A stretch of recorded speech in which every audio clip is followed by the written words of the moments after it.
अस्सलाम वालेकुम एवरीवन। उम्मीद करती हूँ आप सब लोग खैरियत से होंगे। सबसे पहले तो अल्लाह पाक से दुआ है अल्लाह पाक आप तमाम लोगों को खैर खैरियत से रखें, सेहत और तंदुरुस्ती वाली लंबी ज़िंदगी दे। आमीन सुम आमीन। कमेंट सेक्शन में आमीन लाजमी लिखिएगा। जी, अगर तो आप लोग सरकारी मुलाजमीन हैं या फिर पेंशन लेते हैं तो आज की वीडियो आप तमाम लोगों के लिए है कि आप लोग तनख्वाह या अपनी पेंशन एडवांस किस तरह से हासिल कर सकते हैं। कर्ज़ा किसी से भी मांगने की ज़रूरत नहीं है, आप लोग अपनी तनख्वाह और पेंशन की एडवांस ले सकते हैं। सबसे पहले तो सिंध बैंक ये ऑफ़र आप लोगों को देता है सिंध हुकूमत के मुलाजमीन के लिए, जिसमें कर्ज़े की हद 50,000 से लेके 5 लाख रुपया तक है और इसको आप लोग रिटर्न 1 साल से लेके 5 साल तक कर सकते हैं। अब आपकी मर्ज़ी, आप लोग उनकी इंस्टॉलमेंट किस तरह से करवाते हैं, 1 साल, 2 साल, 3 साल, 4 साल और 5 साल। आप लोग अपनी तनख्वाह एडवांस ले सकती हैं और तनख्वाह के अंदर से ही अपनी किस्तें कटवा सकते हैं।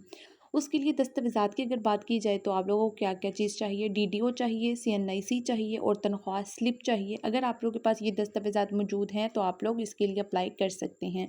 अप्लाई करने के लिए भी अगर आप लोगों को डिटेल्ड वीडियो चाहिए तो कमेंट सेक्शन में बता दीजिएगा, मैं कंप्लीट डिटेल के साथ आप लोगों के साथ अप्लाई करने का मेथड शेयर कर दूंगी। लेकिन फिर भी थोड़ा सा गाइड कर देती हूँ। कोई भी बैंक है, आप लोगों ने गूगल पे जाके उसकी वेबसाइट ओपन करनी है, स्कीम का नेम लिखना है और अप्लाई का ऑप्शन होगा, वहाँ पे क्लिक कर देना है और उसमें कुछ इन्फॉर्मेशन जो होगी वो आप लोगों ने देनी होगी और उसके बाद अप्लाई कर सकते हैं। उसके बाद आ जाता है जी UBL bank, united bank limited, मुलाजमीन और पेंशनर्स दोनों के लिए है। कर्ज़ की हद 30 लाख रुपया तक है। वापसी आप लोग 1 से 4 साल के अंदर अंदर कर सकते हैं। आप लोग अपनी मर्ज़ी से इसकी इंस्टॉलमेंट्स बनवा सकते हैं। दस्तावेज़ात की अगर बात की जाए कि कौन कौन से डॉक्यूमेंट्स चाहिए होंगे आप लोगों को, सीएनआईसी चाहिए होगी, तनख्वाहदार हैं तो आप लोग को तनख्वाह की स्लिप चाहिए होगी और अगर आप लोग पेंशन लेते हैं तो पेंशन स्लिप और 6 मंथ की बैंक स्टेटमेंट। अगला बैंक आ जाता है हमारे पास फैसल बैंक इस्लामिक ब्रांच।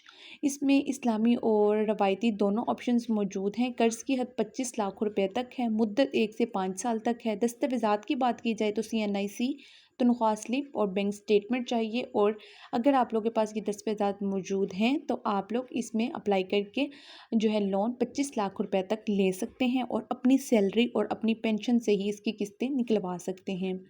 उसके बाद बात की जाए इस्लामी बैंक की, इस्लामी बैंक और मीज़ान बैंक। इसमें सरकारी और निजी मुलाजमीन के लिए ये स्कीम है, जिसमें आप लोगों को मुनाफे की शरह 19 से 23% है। दस्तावेज़ात अगर देखा जाए तो सीएनआईसी, तनख्वाह स्लिप और इस्लामी मुआहिदे की ज़रूरत होगी। उसके बाद आ जाता है जी अस्करी बैंक, फ़ौजी, सरकारी और तनख्वाहदार मुलाजमीन के लिए, स्पेशली ये फ़ौजी लोगों के लिए है। कर्ज़ की हद तनख्वाह के मुताबिक होगी। अगर आप लोगों की ज़्यादा तनख्वाह है तो आप लोगों को कर्ज़ ज़्यादा दिया जाएगा, अगर आप लोगों की तनख्वाह कम है तो फिर उसके अकॉर्डिंग दिया जाएगा। ये डिपेंड करता है कि आप लोगों की सैलरी कितनी है या आप लोगों की पेंशन कितनी है। अगर बात की जाए दस्तावेज़ात की तो सीएनआईसी, तनख्वाह स्लिप और महकमे की तस्दीक होनी चाहिए कि आप लोग वाकई ही उस महकमे के मुलाजमीन हैं या उस वहाँ से पेंशन वसूल कर रहे हैं। उसके बाद बात कर लेते हैं जी बीओके, बैंक ऑफ खैबर की। बैंक ऑफ खैबर, खैबर पख्तूनख्वा हुकूमत के मुलाजमीन के लिए ये ऑफ़र है।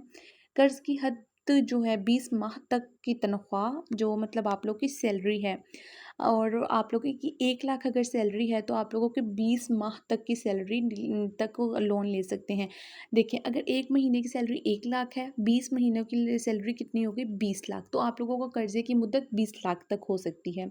वापसी 1 से 5 साल में कर सकते हैं। डॉक्यूमेंट्स की बात करें तो सीएनआईसी, तनख्वाह सर्टिफिकेट और महकमे से तस्दीक शुदा लेटर आप लोगों के पास होना लाजमी है। उसके बाद आप लोग अप्लाई कर सकते हैं। पेंशनर की जो एज है, जो लोग इसके लिए अप्लाई कर सकते हैं वो 65 से 70 ईयर्स है और ज़्यादातर बैंक 2 से 3% तक प्रोसेसिंग फ़ीस भी चार्ज करते हैं। इस्लामिक बैंक सूद की बजाय नफ़ा लेते हैं और शरीयत के मुताबिक होता है। ये कुछ टिप्स और इम्पोर्टेंट नोट्स थे जो मैंने आप लोगों के साथ शेयर करने थे। इसके अलावा अगर आप लोगों को अप्लाई करने का मेथड चाहिए तो कमेंट सेक्शन में बता दीजिएगा, मैं अपलोड कर दूँगी। अल्लाह पाक से दुआ है अल्लाह पाक आप तमाम लोगों को खैर खैरियत से रखे, अपने हिफ्ज़ व अमान में रखे, सेहत और तंदुरुस्ती वाली लंबी ज़िंदगी दे। आमीन सुम आमीन। मिलते हैं अगली वीडियो में, तब तक के लिए अल्लाह हाफ़िज़।